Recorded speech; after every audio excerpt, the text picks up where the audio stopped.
Hello everyone, Hindi hub channel पे आपका बहुत बहुत स्वागत है। तो आज के इस वीडियो में हम पढ़ने वाले हैं राजस्थान बोर्ड का क्लास 10th का एक चैप्टर। ठीक है, तो आज की वीडियो में हम पढ़ने वाले हैं नेताजी का चश्मा। याद रखना, इस चैप्टर से आपको क्वेश्चंस आंसर्स पूछे जा सकते हैं या फिर इस चैप्टर से आपको बहुविकल्पीय प्रश्न भी पूछे जाएंगे। तो आपको क्या करना है, हम जो स्टोरी पढ़ रहे हैं उसकी समरी को बहुत ध्यान से सुनना है और साथ ही साथ एक और काम करना है, एक बार अपनी बुक से इस चैप्टर को एक बार पढ़ लेना, क्योंकि हम लोग सिर्फ यहाँ पर समरी देखेंगे। ठीक है, चलिए तो स्टार्ट करते हैं। सबसे पहले जानते हैं कि भाई नेताजी का चश्मा जो कहानी है इसको लिखा किसने है। ठीक है, मैं हमेशा कहती हूँ अगर आप कोई कविता पढ़ रहे हैं, कोई कहानी पढ़ रहे हैं, तो उसके लिए आपको उसके राइटर के बारे में जानना जरूरी है।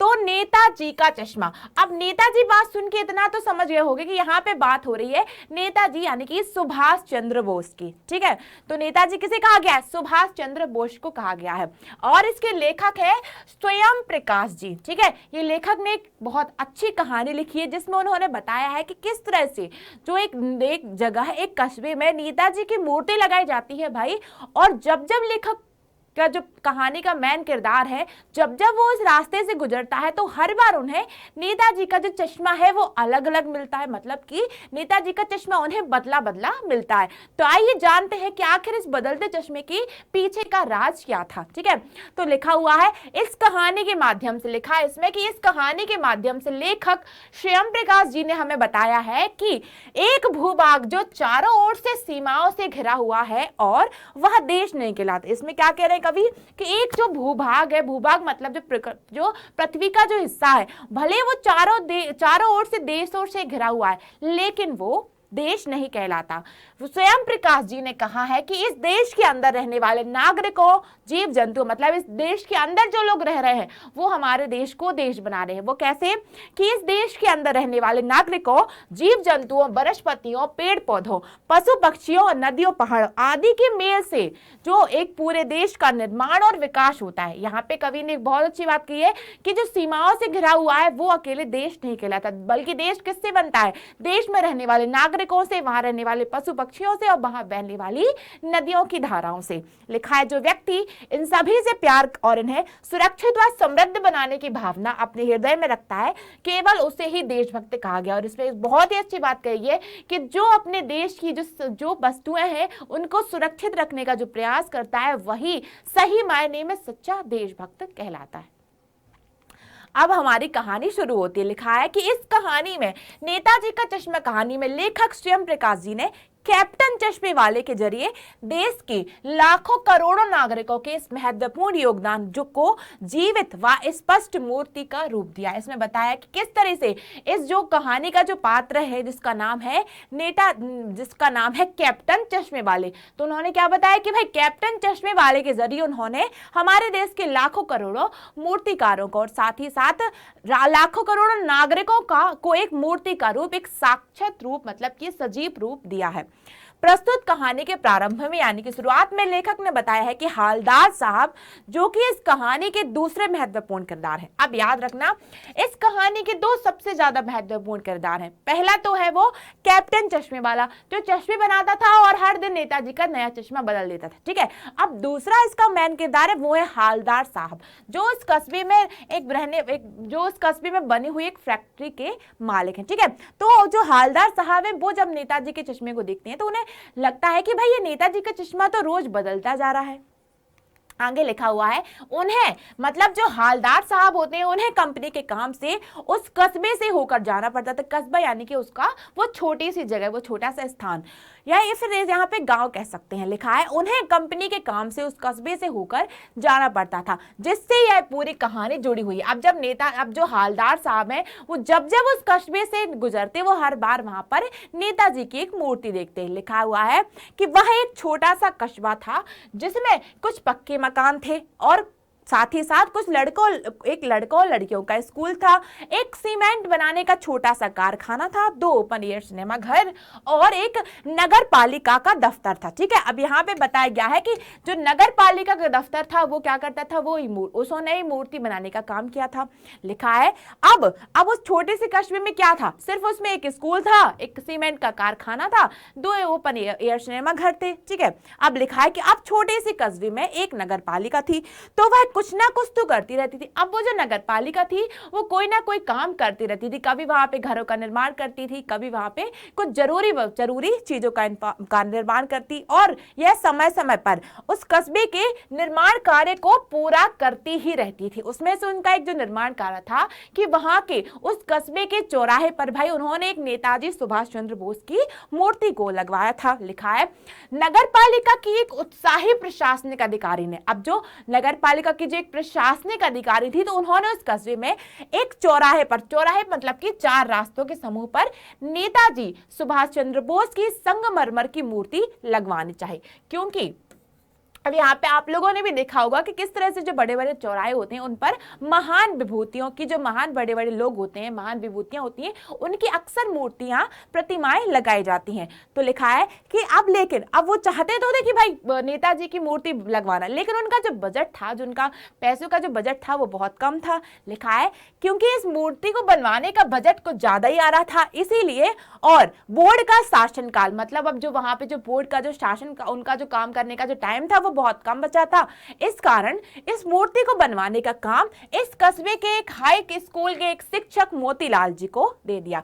अब जब नगर पालिका ने सोचा कि क्यों ना इस कस्बे के चौराहे पर नेताजी की मूर्ति लगाए, अब चूंकि उनके पास बजट उनका कम था तो उन्होंने क्या किया कि उसी कस्बे के एक जो आचार्य जी थे, एक जो प्रधानाध्यापक थे, उन्होंने उनको ही वो मूर्ति बनाने का निर्माण कार्य दे दिया। लिखा है अब जो मूर्ति थी वो 1 महीने में बनकर तैयार कर दी गई।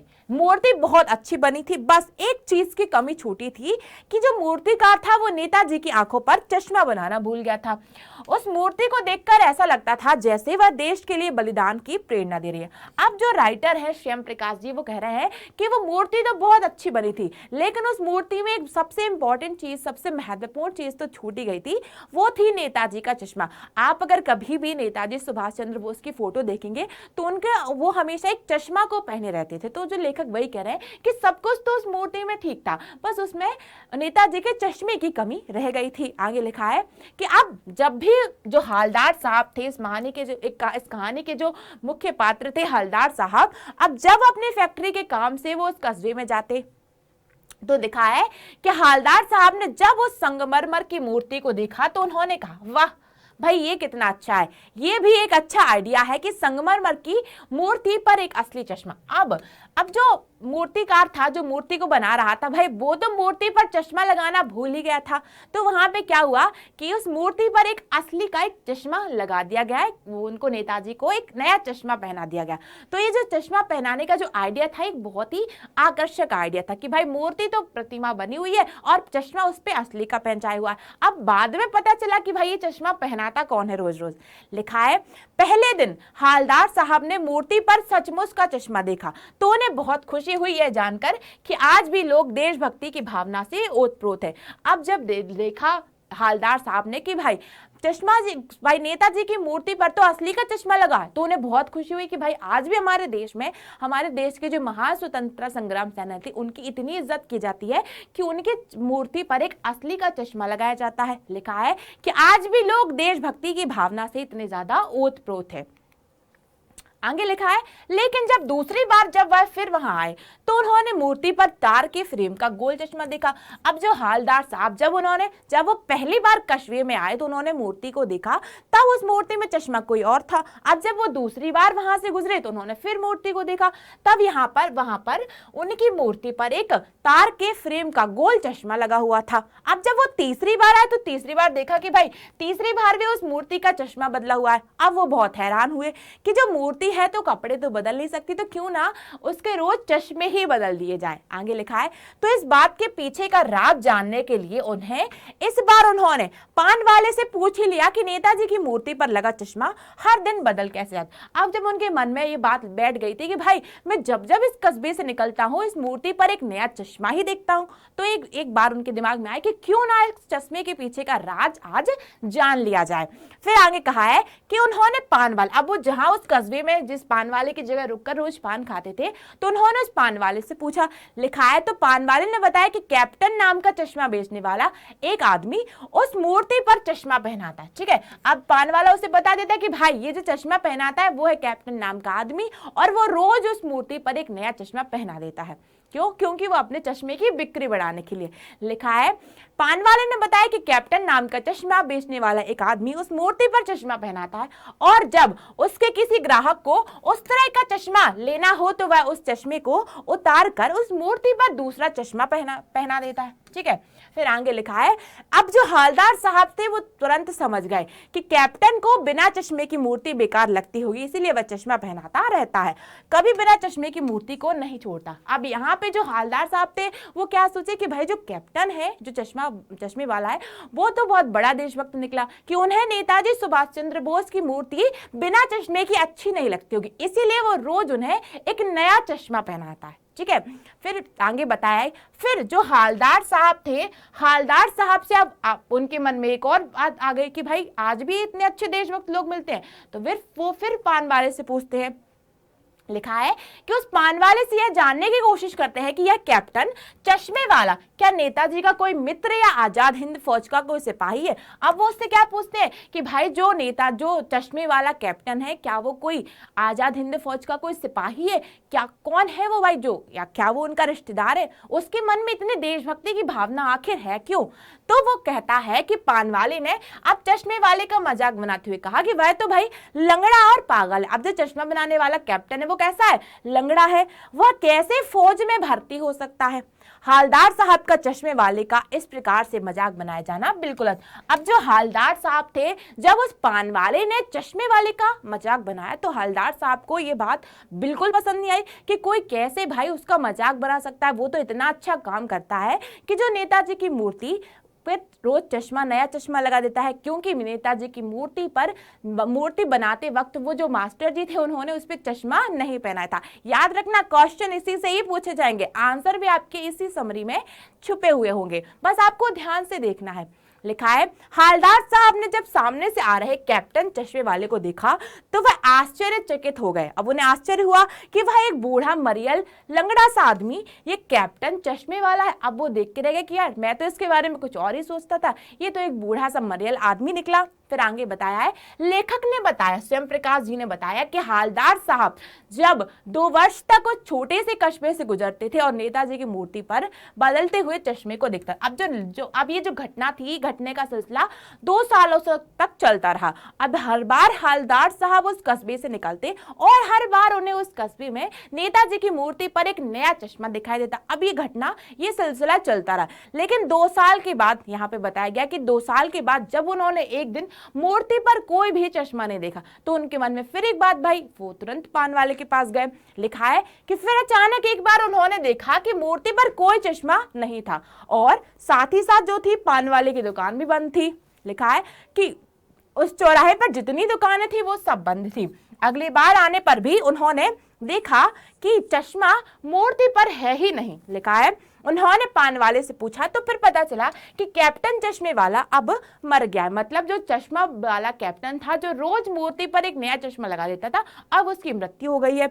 यह सुनकर हवलदार साहब दुखी होकर चुपचाप वहां से चले गए। अब जब हवलदार साहब ने ये घटना सुनी तो वो दुखी हो गए।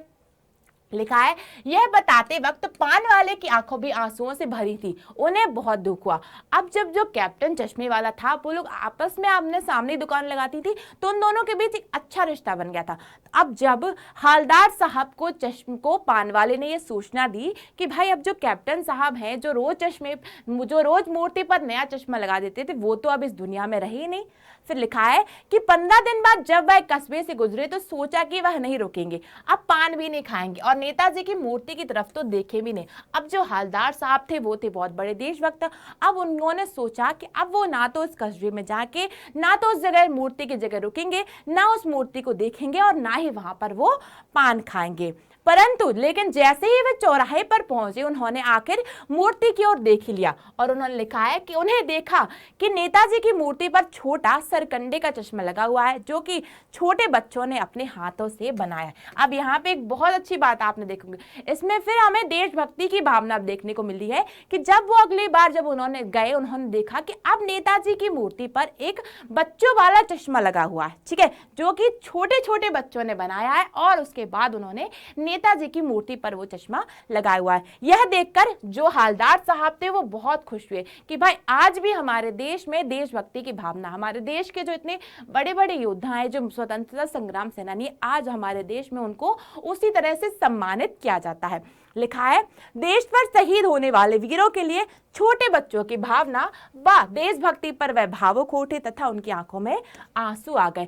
अब जब नेताजी की फोटो पर एक नया चश्मा देखा तो जो हालदार साहब थे वो बहुत ज्यादा खुश हो गए और उनकी आंखों में अपने देशभक्ति के लिए, अपने देश के लिए एक सच्चे आंसू बहने लगे। ठीक है, तो मुझे उम्मीद है कि इस वीडियो को देखने के बाद इस टॉपिक से आपसे कोई भी क्वेश्चन पूछ लिया जाए, आपसे उसका आंसर जरूर बनेगा। ठीक है, तो ध्यान रखना है एक बात कि आपको क्या करना है, वीडियो को बहुत ध्यान से देखना है, कहानी में क्या बताया गया, इसके समरी, इसके पात्र हैं, उनके बारे में अच्छे से पढ़ना है। ठीक है, चलिए तो जल्दी से, अगर आपने अभी तक इस चैनल को सब्सक्राइब नहीं किया है तो जल्दी से चैनल को सब्सक्राइब करो। साथ ही साथ मुझे कमेंट बॉक्स में बताओ कि वीडियो आपको कैसा लगा और आपको और कौन कौन से टॉपिक्स हैं जो पढ़ने। तब तक के लिए अपना ध्यान रखिए। Bye bye, take care.